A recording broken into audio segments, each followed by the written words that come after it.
வாங்க இன்னைக்கு எலும்பு குழம்பு எப்படி செய்கிறதுன்னு பார்க்கலாம்.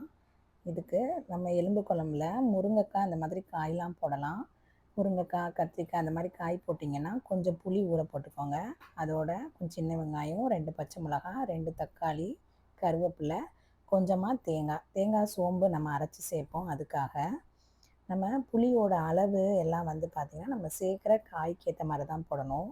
இதில் மொத்தமே எலும்போட அளவு பார்த்திங்கன்னா ஒரு 1/4 கிலோ எலும்பு தான். எலும்பை தனியாக வேக போட்டுருங்க. ஏன்னா புளி ஊற்றிட்டோம் அப்படின்னா எலும்பு வேகாது.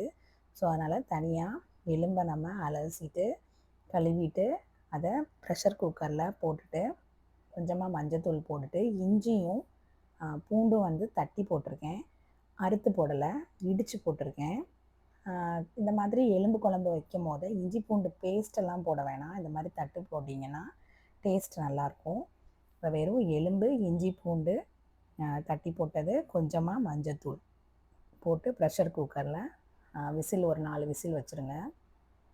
அது தனியாக அங்கே ரெடி ஆகிட்டு இருக்கட்டும். இப்போ சைடில் கொஞ்சம் கடலெண்ணெய் ஊற்றிருக்கேன், சோம்பு தாளிச்சிருக்கேன். சில பேர் வீட்டில் இதிலே பட்டை கிராம்புலாம் போட்டு தாளிப்பாங்க. அது கறி குழம்பா வைக்கும் போது தான் நாங்கள் தாளிப்போம். இதுக்கு வெறும் சோம்பு மட்டும் தான் நம்ம தாளிக்கிறோம், எலும்பு குழம்பா செய்கிறனால. வெங்காயம் மட்டும் கொஞ்சம் கூட போட்டுக்கோங்க. வெங்காயத்தை சின்ன வெங்காயம் மட்டும்தான் நாங்கள் யூஸ் பண்ணுவோம். ஸோ சின்ன வெங்காயம் சேர்க்குறேன். ஏற்கனவே வெள்ளைப்பூடு நம்ம எலும்பு வேக போடும் போதே போட்டுட்டோம். ஸோ அதனால் தாளிக்கிறதுக்கு வெங்காயம், 2 பச்சை மிளகாய் கீரி போட்டிருக்கேன், கொஞ்சம் கருவேப்பிலை, அப்புறம் 2 தக்காளி. இது 1/4 கிலோ எலும்புக்கு நீங்கள் புளி பார்த்தீங்கன்னா ஒரு நெல்லிக்காய் சைஸ், பெரிய நெல்லிக்காய் சைஸில் பாதி போட்டால் போதும். இது சில பேர் இதில் முள்ளங்கி போடுவாங்க, கத்திரிக்காய் போடுவாங்க. நம்ம இன்றைக்கி முருங்கைக்காய் மட்டும் போட்டு வைக்கிறோம். என்ன காய் போடுறீங்களோ அந்த காய் மட்டும் ஃப்ரெஷ்ஷாக இருக்கிற மாதிரி பார்த்துக்கோங்க. ஏற்கனவே வாங்கி வச்சு 2-3 நாள் ஃப்ரிட்ஜில் வச்சு போட்டிங்கன்னா குழம்போட டேஸ்ட்டையும் கெடுத்துரும். ஸோ முருங்கைக்காய் ஃப்ரெஷ்ஷாக இருந்தனால இன்றைக்கி நம்ம முருங்கைக்காய் போட்டு எலும்பு குழம்பு வைக்கிறோம். ஸோ தக்காளி ரொம்ப போட வேணாம், 2 தக்காளி தான் போட்டிருக்கேன். 2 தக்காளி, கொஞ்சம் புளி வேறு சேர்க்க போகிறோம், இல்லைன்னா அப்புறம் புளிக்குழம்பு மாதிரி வந்துடும். ஆனால் கண்டிப்பாக காய் சேர்க்குற பட்சத்தில் புளி சேர்க்கணும். இப்போ பாருங்கள் 4-5 விசில் விட்டுட்டேன். விட்டதுக்கப்புறம் ஓப்பன் பண்ணுறேன். இப்போ நான் அடுப்பு சிம்மில் தான் வச்சுருக்கேன். ஓப்பன் பண்ணி வெந்திருக்கான்னு பார்க்குறேன். எனக்கு ஆக்சுவலாக எலும்பு கறியெல்லாம் வெந்திருந்துச்சு.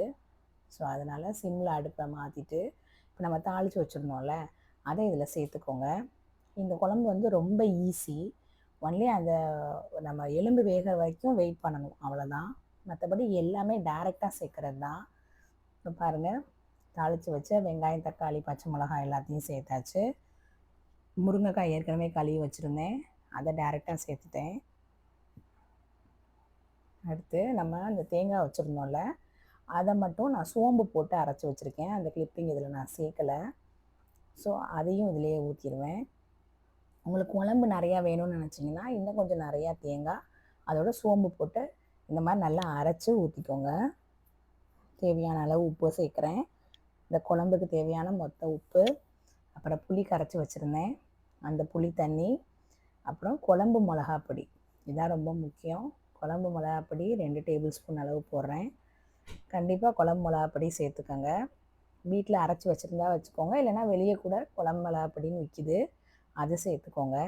ஏன்னா அதிலே கறி மசாலுக்கான தேவையான பொருட்களும் அதில் இருக்கும். ஸோ கண்டிப்பாக குழம்பு மிளகாப்பொடி தான் நீங்கள் போடணும். இந்த இடத்துல உங்களுக்கு இதுக்கு உங்களுடைய டேஸ்ட்டுக்கு ஏற்ற மாதிரி கன்சிஸ்டன்சி எல்லாம் செக் பண்ணிக்கோங்க. உங்களுடைய தண்ணி அளவு, மிளகாப்பொடி, உப்பு எல்லாமே செக் பண்ணிக்கோங்க. பார்க்குறதுக்கு தண்ணியாக இருக்கிற மாதிரி இருக்கும். கலர், குழம்போட இது எல்லாமே இப்போ காய் எல்லாம் ஆக்சுவலி டோட்டல் ப்ரிப்பேர் ஆன பிறகு தான் உங்களுக்கு நல்ல ஒரு அந்த ஃப்ளேவர் எல்லாமே கிடைக்கும். அவ்வளோதான். இப்போ ஒரு கொதி வந்ததுக்கு அப்புறமா நீங்கள் மூடி போட்டு மூடுங்க ப்ரெஷர் குக்கரை. பாருங்கள், நல்லா கொதிச்சிருச்சு. கன்சிஸ்டன்சி எல்லாம் செக் பண்ணிட்டேன். அவ்வளோதான், ரெடி ஆயிடுச்சு. 3 விசிலில் ஓப்பன் பண்ணி பார்த்தா ரெடி. நீங்களும் வீட்டில் ட்ரை பண்ணி பாருங்கள். தேங்க்யூ.